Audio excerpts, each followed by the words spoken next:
और आंसू देश में अपना बदन बोकर समर होने, फना से कब्ल खुद को अम्र करने का, विसाले मौत से पहले शूर रात पाने का, बकाए ज़ात पाने का। ना मुस्कान होंठों पर ना इम्कानात की मस्ती, फ़कत एक किस्सा माजी बनी जाती है अब हस्ती। अब उस तकलीफ में जब इंसान को पता भी नहीं चल रहा कि वो ठीक होगा या नहीं, ना मुस्कान होंठों पर ना इम्कानात की मस्ती, फ़कत एक किस्सा माजी बनी जाती है अब हस्ती। तो सारे कह कहे सब मुस्कुराहट से भरे लम्हे, मुझे क्या दे सके हैं और क्या कुछ छीन बैठे हैं। कभी मफलूज पलकों से, कभी मफलूज गालों से, मैं खुद से पूछता था और खामोशी से सुनता था। मगर इस खामोशी में कुछ निदा आती तो क्या आती, मेरे मफलूज चेहरे से, मेरे मफलूज होंठों से। सदा आती तो क्या आती, भला आती तो क्या आती। ये जो नज़्म है, मैं अपने आप को उन खुश नसीब लोगों में शुमार करता हूँ कि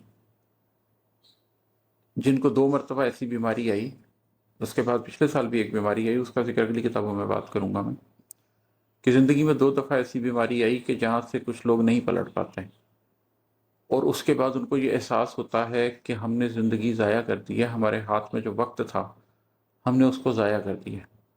नबी करीम सल्लल्लाहु अलैहि वसल्लम ने ख़ास तौर पर तलकीन फरमाई है कि जिन चीज़ों की कदर करनी चाहिए दूसरी चीज़ों से पहले, उनमें एक जवानी है जिसकी बुढ़ापे से पहले कदर होनी चाहिए, और एक सेहत है जिसकी बीमारी से पहले कदर होनी चाहिए। बहुत से लोग हैं जो इस जगह तक जाते हैं और उसके बाद उनको दोबारा मौका नहीं मिलता, उनको ये एहसास ज़िंदगी के आखिर में होता है। मगर मुझे अल्लाह ताला 2 मरतबा दहाने तक लेकर गए और वापस ले आए, ताकि मुझे ज़िंदगी की मानवियत समझ आ जाए, मुझे ये एहसास हो जाए कि ज़िंदगी की हकीकत क्या है। थ्योरी में तो एहसास बहुत पहले हो गया था, 13-14 साल से लोगों को बता रहा हूँ। लेकिन फिर जब अमली तौर पर भी मैंने ये देखा कि जब मैं इस मौके पर पहुँच गया और जब मैं गम के इस स्टेज पे पहुँच गया और जब मैंने तकलीफ़ को इतने करीब से, बीमारी को इतने करीब से देख लिया, तो उसके बाद भी जब मेरी सोच वही रही, मेरे जज़्बे वही रहे, और मुझे ये एहसास हुआ कि गुज़रते लम्हों में जो नहीं कर सका, अगले लम्हों में वो भी करना है, तो उससे एक गूनागूं सुकून भी हासिल होता है, एक कम्फ़र्ट भी हासिल होती है। तो इस बीमारी ने मुझे बहुत कुछ दिया। मेरी समत तो मुतय्यन थी, लेकिन मेरी रफ़्तार में इज़ाफ़ा किया।